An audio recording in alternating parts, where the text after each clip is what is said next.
You're busy, you've got a decent practice, but nobody wants to be decent. You want to be great, and you want to have a great practice. So how did the most productive, profitable dentist in the nation balance real life, work, and profits, and somehow make it all seem fun? Well, it comes down to simple, everyday practices. So grab a lunch, join us as we chat with top clinicians and influencers to discover their formula for uncommon success. Are you ready? Then it's time to explore everyday practices with Vicki McManus-Peterson and Dr. Chad Johnson. We're so excited today. I have an opportunity to introduce to you Dr. Tim McNamara. I've been spending quite a bit of time with him recently. And Chad, you haven't gotten a chance to hang out with Tim yet, but you are going to have a blast here today picking his brain. Yes, totally looking forward to it. Tim, welcome to Everyday Practices. Oh, thank you so much. I'm excited to be here. And Chad, nice to finally meet you. Yeah, I've been looking forward to getting this interview going. So let's get started. Let's dig in. All right, for those of you who may not know Dr. Tim McNamara, he is absolutely amazing. He's a bright young dentist who is the creator and co-founder of the Dental Success Network, and we'll be talking about that quite a bit. It's a new educational platform for dentists, and we're excited about that. But just a quick background, he started out in the medical side of life, and he worked at prestigious consulting firms. He quickly climbed that ladder, underachiever that he is. And he really got known for being able to identify strategic risk within a company and then how to create systems around that risk to kind of mitigate it and neutralize it. So I'm really excited, Tim, to pick your brain about systems, what you see in dentistry.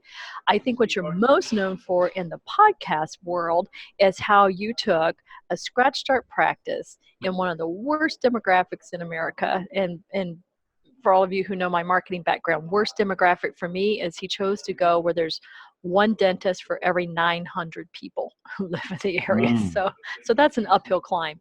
So Chad, I'm gonna let you grill him about that. You would think that was going to be a slow start, but he did some amazing things even in the first 10 months there. Yeah, Tim, my background with this is I'm in Iowa, and I just grew up a mile up the road, went to the University of Iowa. Where did you do dental school?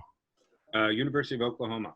Okay. Are you originally from around the Midwest? No, man. I'm from Washington State, and I actually graduated in 2004 with a finance degree from Washington State University. And from there, I went and was lucky enough or tricked them into hiring me for a kind of an elite arm of what was Arthur Andersen, or a spinoff of Arthur Andersen, consulting for billion-dollar companies. That we had some turnover quickly, and I was forced into way out of my comfort zone at an early age, and I learned so much, and spent about 6 or 7 years with that firm and achieved some goals I had set for myself and decided that I wanted to try something different. And dentistry had always been something that I thought I would go down. So I went from that, flying around the country in suits and, expensive dinners with CEOs of billion-dollar companies. I went from that to first-year dental student at the University of Oklahoma, and you can probably imagine. Well, I would think that dentistry after dental school would be a lot more comfortable than the position that you were in originally, but dental school must have been quite a stressful change.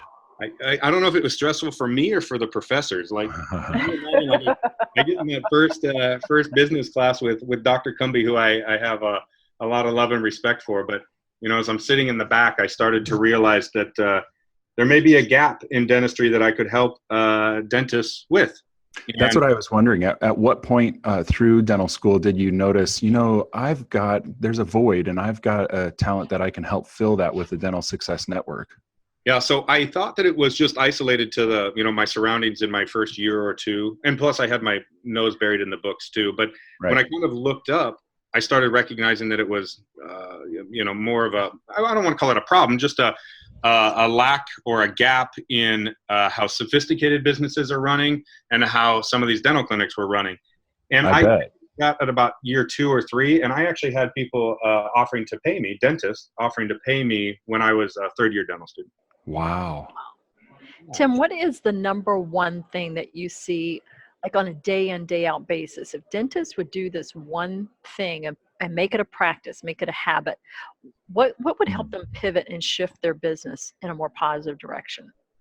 Yeah, so I love this. So here's what I notice that we fail at as dentists versus, I'm going to use the term sophisticated business, and I don't mean that to Sure.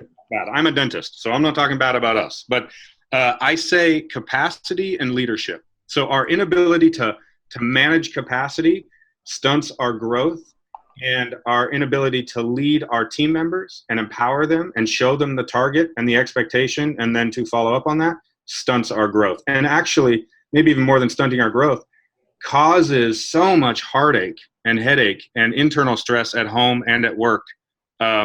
Just an inability to recognize those two aspects. When you talk about capacity, what are you implying? Like, what goes through your mind just naturally that we need to pick up on what you mean by capacity? Are you talking patient load? Are you talking about staff load? Both? The volume of business, just doing business? What do you mean by capacity? Yeah, so I'll talk in a dental sense, but first, I mean, even easier. Let's just say, we're selling ice cream cones, and if we have a line of 200 people and only one person serving the ice cream cones, at some point, the people in the back of the line are go, I can't wait this long, I'm going to go somewhere else. But the owner of that business has just lost revenue. But it also comes across as a quality factor. So now let's relate it to dentistry. Well, let's talk from the patient capacity side. Our inability to move a patient through the system cleanly, not meaning that they're lined up out the door, but just a clean movement through in and out. If we are not able to handle that capacity in an efficient manner, we are now judged as having low quality, which hurts our revenue. Obviously, that can be Google scores, that can be, in a lot of ways that hurts them trusting us to be able to deliver high quality work that they're paying for. So from a patient standpoint, it's not just sheer numbers, it's are our systems clean enough to handle smooth entry and exit and then re-entry, patient capacity. But then in order to do that, we're talking systems that are smooth enough and control the risk in the right way, and that would be labor capacity. So are we training in the right way, and have we supported this employee or this manager or whomever, this dentist, have we supported them in the right way to deliver the quality of care at the exact time that patient is there in the system, and everyone is happier and a little bit smoother. So that's what I mean by capacity management. Yeah. I love that, Tim. You know what? You bring up two things for me on that. Number one of the things that we teach is from parking lot to patient chair. At least, and this is a great everyday practice. So if you haven't done this in a while, make today the day you do that. Start in your parking lot, physically drive up, get out of your car. What do you see? Do the leaves need to be raked? Is the sidewalk chipped up? What's the front door look like? Walk in, see your magazine, see the reception room. So really physically take the team through from parking lot to patient chair. I used to do this, and everybody on the team had to be silent. We had a clipboard, put a line down the middle. Everything that belonged in a trailer park went on one side and Taj Mahal went on the other.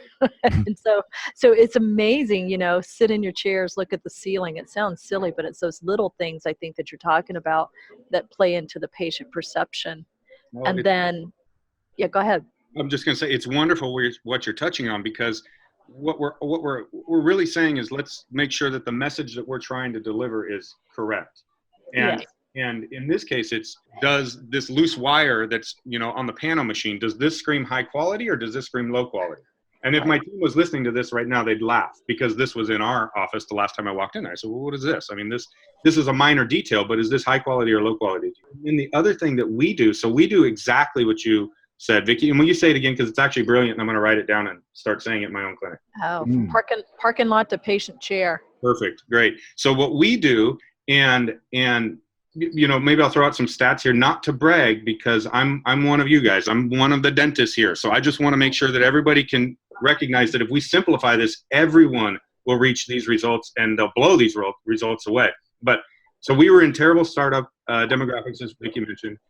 It was scratch start, 0 patients. I worked there part-time, and we went in month 10, we hit 189,000 in collections. So in a short while, we got to, what is that, about a 2.4 pace. And I immediately turned around. Well, here, I'll set this story up differently. How did we do it? Well, we practiced. So every single Friday, I had mandatory training, no patients, and we would go through and rehearse how a new patient flow went. or how an existing patient flow went. So I would literally have my employee walk through the front door and my front desk go through her script. And if I saw something I didn't like, I corrected it in front of everyone. So we would role play over and over and over and over. And for some reason, I thought this was being done in all dental clinics. And I found that this was a little unique. And we were consistent with it. So every system in our dental practice has been role played, not once, but probably 10, 15, 20 times. Were you doing this in business for the Fortune companies? Well, I mean, I was advising it. The amount that these billion dollar companies spend on training would blow your mind. Oh, I can imagine. When you go to a really nice hotel and you think, man, they've been training for a year before they were even working the front desk. And then we just hire someone and say, hey, answer the phone. And if they have a question, you just say, that's a good question. Let me find out. Yeah, yeah. And it's amazing. And we don't even show them where the phone is. Yeah. Like, hey, we want you to be amazing. Okay, go. And they're like, what do I do, doc? And then doc's angry, running around, stressed out, going, I can't believe, she didn't do this. I'm like, did you even tell her? Does she even know how to do this? And training is a big deficiency. And the numbers I reached aren't because of some magical secret out there that we need to overpay for. I'm telling you right now, it is training. It's an ability in my case, I was able to recognize the capacity and put people in the right place at the right time to grab or squeeze all the juice out of the fruit. And then it was leadership. My team knows what is expected. It makes hiring and firing really easy too, as a side component of that. Because expectations are set. It's set. And tell me, this isn't even a hard conversation. You say, hey, Chad, I expect you to do 1, 2, 3, and 4 right here. Do you understand this? And you're like, yes, I do. I'm like, great. Okay. And I walk away. And I come back in a day or two and I say, Chad, okay, you did 1, 2, and you didn't do 3, and you didn't do 4. Do you understand? You're like, yep. I'm like, all right, great. Walk away, come back. Same conversation. On that conversation, I say, listen, I need this. If you can't do it, you're out. Like, that's an easy, if you don't do it, you understand it, you're out. What I don't do is I don't say you need to do 1, 2, 3, and 4. And then I don't follow up on it. And then a month later, I'm thinking to myself, I'm having a conversation maybe with my spouse or my office manager about how much I really dislike Chad because he's not doing what I told him to do. And then I come back and I'm angry at you and I'm taking it out on other people. That's poor leadership. And it's easy. I should say it's an easy fix. And that is just clean expectation. You're happier. I'm happier. The office runs how it's supposed to run. When it's consistent. Yeah. Okay. Easy. I love how practical that is. You would think, right? Now, I'm not saying I'm perfect. I screw this up all the time. But when I screw it up, I know the reason is it's not them, it's me. I didn't go to them and say, I expect 1, 2, 3, and 4. You are failing on 2 of these or 1 of these or whatever. So right out of the gate of dental school, were you part-time with your business, like your local cottage office, and then your spare free time you were spending on helping consult with other dentists and other people that were already in touch with you from Oklahoma and from around the country and dental school and whatnot that you knew contacts, and you were helping them become better? Sure. Yeah. So I've been consulting in a profit and sometimes for a nonprofit state since I've graduated. But I opened up on day one. I opened a practice in Oklahoma with a mentor of mine, sold that back to him about 10 months later and moved to Washington, where I then opened a consulting firm full time. Okay. And sold that. So let's see. So year 1, bought and sold a practice. Year 2, opened and sold a consulting firm. Year 3, opened Mid-Columbia Dental and reached that 2 million mark and brought in some partners. And now year 4 out of dental school, Dental Success Network and another company, which is doing well. So yeah. So that's been the path. I've consulted on 2 national DSOs. So I feel really comfortable in that field as well. And yeah. And what's your capacity when you're consulting such a broad term? What's your area of expertise in this? I think that I could probably go into most dental clinics and help them with any aspect, meaning productivity versus how the front office is set up to marketing. I think I could help them in all. But if I stay in my zone of genius, it's going to be leadership, capacity, systems.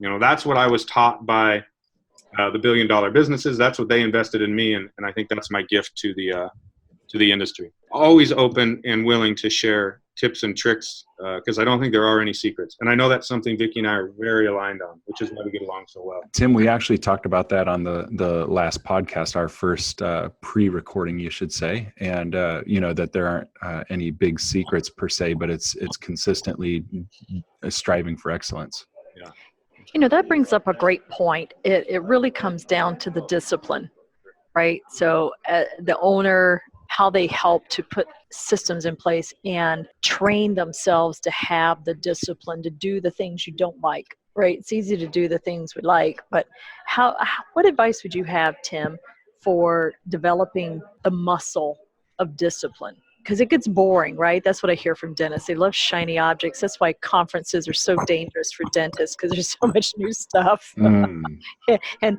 now I need to buy that gadget. That'll fix it. You're right. So instead of getting distracted, how do you combat boredom or things like that when the discipline kind of gets to be a little too routine? Right. Yeah. Well, it's funny because I think if someone had told me that they get bored of, doing the audit of the control, I'd say, okay, cool, because your life's about to get really interesting when that system breaks and that patient leaves a 1-star review, or you're out of some sort of inventory item that you desperately needed. It's all meant to make it smooth and boring, because that's what I want. I want smooth and boring, because then I can focus on customer service.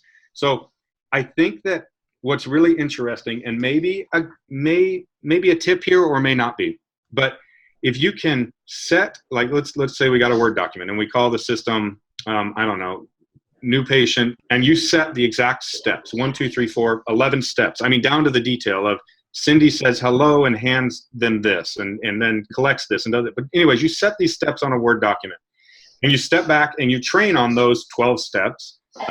We did every Friday in the beginning. Now we do once a month, and soon we'll just be doing once a quarter. But, you train on those steps.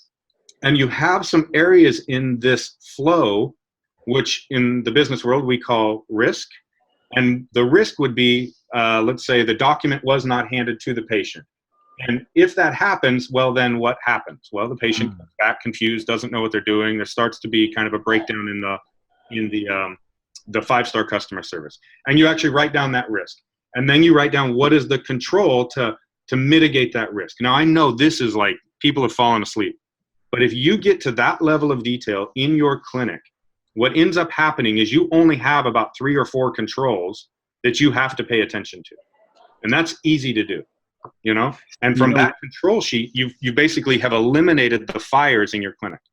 Go ahead, Jeff. We as dentists, I think, like predictability, and then yet we find ourselves creating drama, even though we say we don't like it. But when we're lacking leadership and we don't demonstrate that we don't want that drama, and we're sitting in our own pool, our cesspool of drama that we've created because of friction, that we're surprised that we've got to put up with managing those 1-star reviews because we didn't do the systems right, because we forgot to call that patient, because we forgot to tell someone to call. Yeah. You know what, Chad, this is awesome. So I know you're flying it like you're paratrooping into blue sky in Scottsdale. Yeah. So I think we're just going to make a sign for the pool that's just called the Cespool of Drama. Cesspool of Drama. Cesspool of Drama. And that's right here. That's where we're going to meet and have margaritas. Yes. During blue sky. I think that's. We'll have to do that on Thursday. Yeah, Spouses only invited. Friday, Saturday this year. Yeah, so Right. Bring your spouse to the Cesspool of Drama. We'll have a margarita and just see what happens. Yes. Tim, hey, one thing that we like doing on this show is not just focusing on the clinical aspects. One thing that we're looking forward to is picking your brain on your expertise in business. But tell me, with your lifestyle, how do you balance, home life and your clinical stuff? So what kind of stuff you like doing outside of dentistry? And you can't say your DSN. Yeah, I know, right? Unfortunately, that has taken up a lot of the time. Yeah. I just, I read and I try to stay hyper aware. Obviously, you and I have talked about meditation and all of these wonderful techniques to try to stay aware of your surroundings. But I try to stay really in tune with what's going on in my personal life and when I'm slipping. And we're talking in terms of risk and control, right? But this extends into personal life. That is what I think could be the biggest takeaway from this podcast, is that risk and control is not a business thing. Risk and control is your life. So as an example, hey, I've gained 5 pounds. My pants don't fit. And the reason my control is, as soon as I have to go one loop, higher, I need to get on the treadmill or I stop eating. You know what I mean? That's a risk and a control. Well, for my personal life, I had to, and thankfully, have my control is my wife. My wife knows that she comes to me and she essentially says, hey, you're failing here and here and here. And I love her deeply for this, because I have a tendency to run wild with business ideas and get lost in it. And I want to mitigate the risk by having some sort of control. And I know if my wife heard this, she'd be like, did you just call me a control? But no. In this sense, I'm trying to say she is my control to keep my balance. Yes. Air traffic control. Yeah. Yes. Exactly. You're fail safe. Yes. So when I left to fly to, I'm in San Diego, by the way, sitting in a hotel room. I'll set the scene here. But when I left 2 days ago, I wrote a message to her on the bathroom mirror that just said, hey, I want you to grade me on these few areas, kids, work, and her. That's important to me. And kids and her rank much higher than work. And I wrote that message because I want her to tell me, am I failing? Is there a risk, something I'm not mitigating? My commitment is to that. And so to answer your question in a really long-winded way, I use risk and control in every aspect of my life. No, that's great. Yeah. What do you do for fun? When you just let your hair down and you go hog wild. Well, first off, I'm losing all my hair. So that's bad. No, I have a 2 and a 5-year-old. So right now, fun for me is defined as just getting outdoors with them. I mean, doing some fun stuff with them, watching them grow. I know that shouldn't be my hobby, but it's fascinating to me to see things click for these kiddos, and to be a part of that. And I was just having a really good conversation with a close friend of mine about how, it feels like as a father, I'm only going to hit a few home runs with my kiddo. And I just hit one with him in a jiu-jitsu class, where he was feeling really down, and in the middle of class, I kind of interrupted his thought process and helped him to repeat. Literally, this happened. Helped him to repeat to himself, "I can do this. I can do this. I can do this." And then he ended up succeeding. And that type of stuff for me that's my fun and joy right now is being with them. Yes. That's why we're tired. That's why. Yeah. You haven't slept in 9 years. I haven't slept in 5. If it's not one, well, especially our wives, I should say. The real question is, though, Tim, have you yet invested in the RV so you can the RV Cool Club? Vicky and I are in the RV Cool Club. We're in the RV Cool Club. So Chad figured out the only way to get to all the CE he wanted to go to was to bring the family with him, and it was getting a little complicated. So yes, he got the RV so he could have the nature and the family and the work. Are you in the RV? Are you coming to this side of the table? I'm not, but if my 2 mentors here are doing it, I better. Oh my. It really is. My wife said, well, how are we going to travel to these things, when I've got a nursing. What about naps? What about snack time? What about potty breaks? And I said, perfect. RV, 2 letters, solved. I've got a question for you. Name 2 books in the last few years that have been impactful, especially in business. And then I have a follow-up question regarding that. Goodness, man. So I am an avid reader. I'm a reader that gets through like 3 chapters and then jumps onto another book. Hey, good for you. Heck yeah. So The Code of the Extraordinary Mind by... Oh, I'm reading that right now. Get out of here. Okay, well, this is good because I have yet to read a book that kind of brings in control and risk and into personal life, and he does that. And so I was a big fan of his, of that book. Let's see, I'm trying to think of another one. I just read Purple Cow again, so I'm a huge Godin fan. I'm actually reading How to Be a Better Father book right now. So good for you. Yeah, all over. Good for you to find balance there. So one question that I had for as a follow-up to some of the business books, do you find some of them after you've done, formal business training, do you find some of those books to be, I don't know what you'd call it, crack psychology or something that they're not full of meat, even though they might have, 1 or 2 ideas, but they're not exactly pointing you in the way that you get what I'm saying, where sometimes you read them and you just go, yeah, that's kind of pop psychology. I think that, and it's not just me, it's for anyone, as raise the level of awareness and our education level. Some of the books that meant a lot back in the day don't really carry as much weight, and we move on. And that's the whole point of books, I think, is just to continue that educational growth. Sure. One of the ones I'll talk a little now about a book that is near and dear to a lot of dentists' hearts that I giggle every time I see it, and that is E-Myth.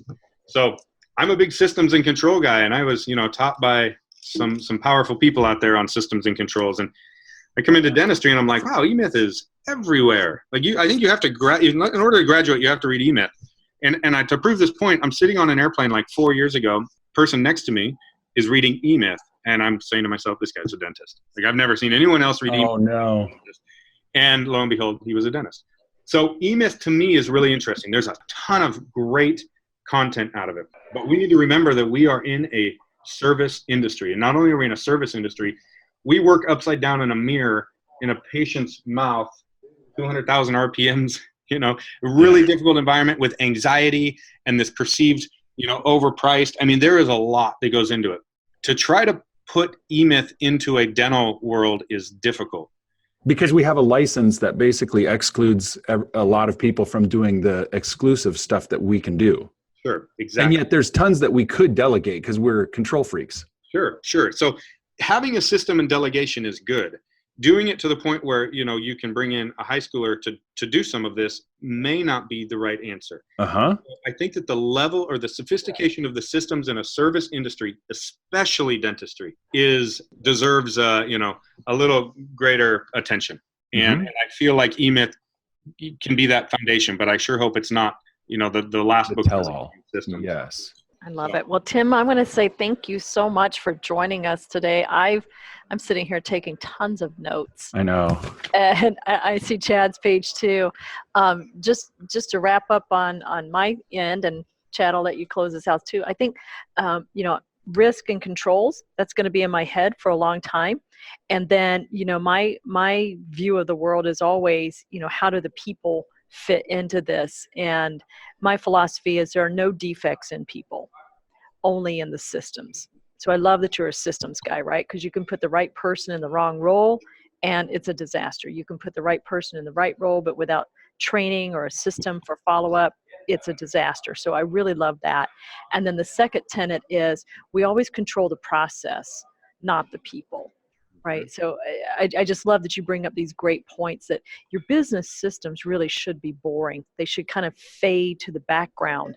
If they're running well, they fade to the background so that your life is exciting. Your relationships are rich. Your interaction is really cool. So I really have enjoyed having you here, helping us make it very practical, very tangible, showing us everyday practices that doctors can put into place to become those better leaders through systems. I love that. And I'd just like to thank Dr. Tim McNamara for doing this interview today. It's been great talking about your personal life, and I hope that the listeners were able to get some more insight into not just your personal life, but you're so down to earth, and yet you strive for excellence. And it's really cool seeing how you've formed the Dental Success Network, that it's giving you a lot of success in your personal life as well. And I appreciate you coming on.